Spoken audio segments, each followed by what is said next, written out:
অসমৰ চিনেমা হলত এতিয়া কেৱল ৰুদ্ৰ ৰুদ্ৰ আৰু ৰুদ্ৰ চাৰিওফালে হাউচফুল ৰুদ্ৰ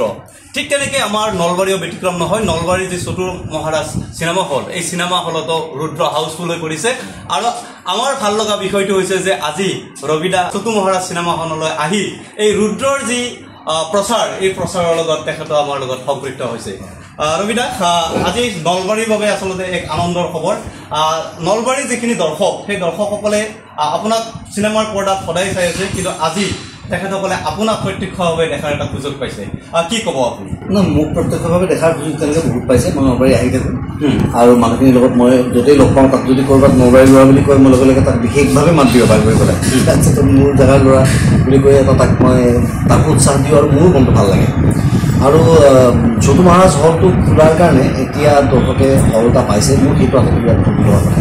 মানুহখিনি মোক চাবলৈ হ'লে সদায় ৰঙীয়া নহয় পাঠশালা যাবলগীয়া নিশ্চয় এতিয়া অন্তত মানুহখিনি ওচৰতে পাব যিয়ে ৰঙীয়া পাঠশালা যাব পাৰে তেওঁলোকো যাওক চিনেমা চাওক তাতো চাওক কিন্তু চতুৰ মহাৰাজত তেওঁলোকে চাব পাৰিব আৰু মোৰ এইটো আচলতে প্ৰচাৰ নহয় একচুৱেলি মই কিন্তু অকল ধন্যবাদ দিবলৈহে আহোঁ মানুহখিনি যে প্ৰচাৰটো মানে চিনেমা আগত কৰে যে আগতে চিনেমা প্ৰচাৰ কৰিব তেতিয়া মানুহে চিনেমা চাব আহিব আৰু কথা এইটো নহয় কথা আছে তেওঁলোকে চিনেমা চাবলৈ অহাৰ পাছত মই তেওঁলোকক থেংক ইউ কওঁ আৰু মানুহখিনি সেইটো কথা বুজিবলৈ মই দিওঁ তেওঁলোকক বুজাটো বিচাৰোঁ যে মই তেওঁলোকক মানে কোনটো চিনেমাখন হৈ গ'ল মই পাহৰি গ'লোঁ এৰি দিম এনেকুৱা নহয় মোৰ মনত সদায় থাকে এইটো কথা যোৱাবাৰ মঙলদৈ কোনোবা এটা হল যাব পৰা নাই গাড়ীখন কিবা এটা দিগদাৰ দিলে বৰষুণ দি আছিলে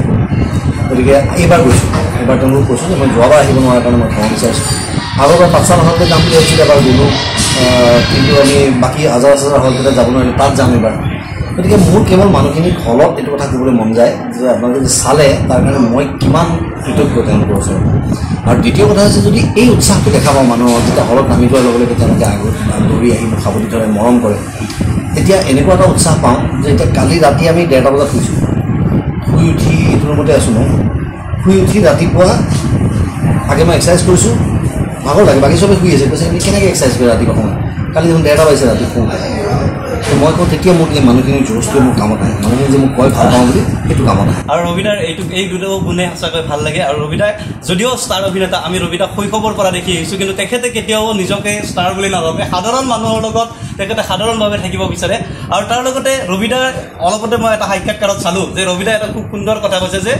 প্ৰত্যেকজন মানুহে প্ৰত্যেকটো প্ৰফেশ্যনক সন্মান দিব লাগে আৰু এই কথাটোৱে আন বহুজনৰ দৰে মোৰো হৃদয় চুই গৈছে মোৰো ৰবিদাৰ যথেষ্ট অনুগামী হয় ৰবিদা যে ইয়াৰ আগত ৰঘুপতিৰ পিছতে আপোনাৰ এক বৃহৎ সাফল্য ৰুদ্ৰ ইয়াৰ পৰৱৰ্তী পদক্ষেপ আমি যিখিনি জানিছোঁ মোক্স আহি আছে কি ক'ব বিচাৰিম মোক্সখন মোৰ স্ক্ৰিপ্ট হয় মই 2006 লিখা স্ক্ৰিপ্ট এইখন এতিয়া মোৰ টিমটোৰ লগত মই কৰি আছোঁ বেলেগ কামটো প্ৰায় 90% কাম শেষেই হৈছে আৰু 10% কাম বাকী আছে এইখিনি কৰি আমি ভালকৈ কাম কৰোঁতে কাৰণ আমি খুব বাজেট কনষ্ট্ৰেইনত কাম কৰোঁ কম বাজেট থাকে যিটো মোৰ যিটো দৰকাৰ তাতকৈ সদায় কমেই থাকে সদায়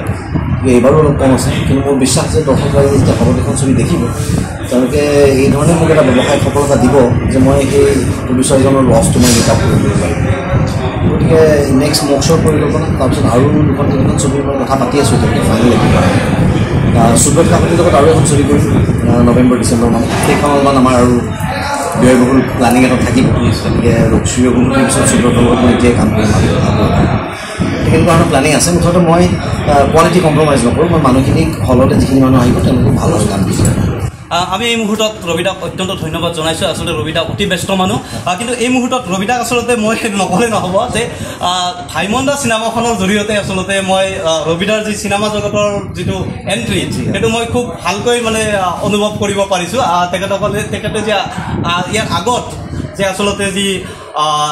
মডেলিঙত জড়িত আছিলে তাৰপিছত কেনেকৈ চিনেমা ইণ্ডাষ্ট্ৰীলৈ আহিল কাহিনীটো দুটা বস্তু ভুলকৈ দেখাইছে প্ৰথম কথা হৈছে তেওঁলোকে বুজাইছে যে মডেলিং কৰি থকাৰ কাৰণে মই চিনেমা কৰিব বিচৰা নাছিলোঁ সেইটো নহয় আচলতে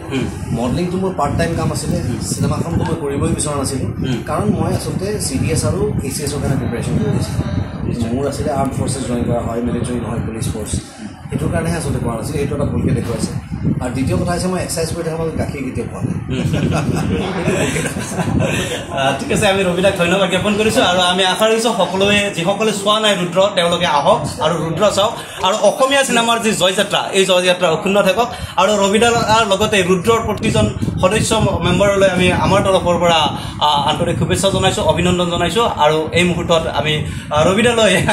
অশেষ কৃতজ্ঞতা জনাই ভিডিঅ'টো সামৰণি মাৰিছোঁ। ধন্যবাদ।